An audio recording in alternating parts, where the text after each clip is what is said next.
Vous recrutez? Le Conseil départemental de Loir-et-Cher vous propose de trouver le candidat idéal sur job41.fr.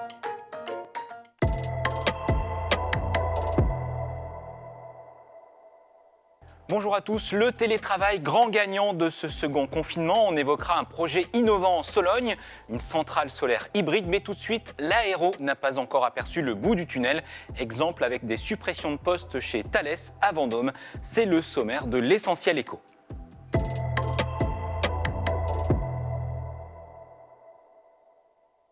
Le reconfinement en France et dans d'autres pays cloue les avions au sol et c'est toute la filière aéronautique qui se grippe. Dans notre région, l'électronicien Thales à Vendôme va supprimer 136 emplois sur 473. C'est dans l'usine du Loir-et-Cher que Thales assemble et teste les sondes Pitot des Airbus. Ces instruments de vol sont des capteurs de sécurité qui volent sur tous les avions Airbus. Autre exemple à Saint-Julien-de-Chédon, près de Montrichard, la direction de Daher assure qu'elle cherche activement un repreneur. Actuellement, elle aurait même plusieurs contacts. Daher promet de transmettre aux futurs acquéreurs les machines et environ 8 millions d'euros de chiffre d'affaires sur place.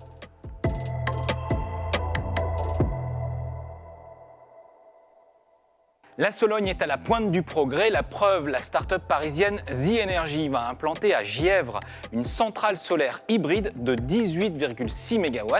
Installée sur une ancienne carrière, les panneaux seront couplés à des batteries au lithium-ion pour une puissance de 7 MW et demi. Et c'est là qu'est la nouveauté. L'électricité sera en effet stockée pour être livrée au bon moment et pas seulement quand il fait beau. Jusqu'à présent, ce type d'installation hybride était réservé à des sites isolés comme des îles ou bien des refuges en montagne. The Energy prévoit un investissement de 20 millions d'euros. La mise en service est prévue fin 2021 ou début 2022. The Energy s'apprête à démarrer les travaux d'une autre centrale solaire hybride. Là, ce sera à Menetou-sur-Cher.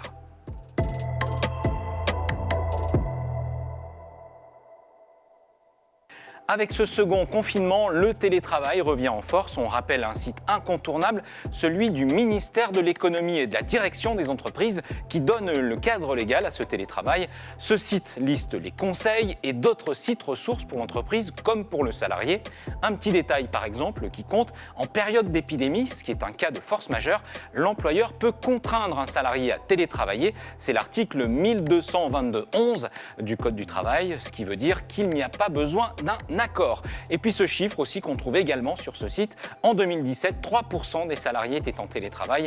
Depuis le premier confinement au printemps, c'est désormais 1 sur 3. On a changé d'époque. À bientôt. Vous recrutez? Le Conseil départemental de Loir-et-Cher vous propose de trouver le candidat idéal sur job41.fr.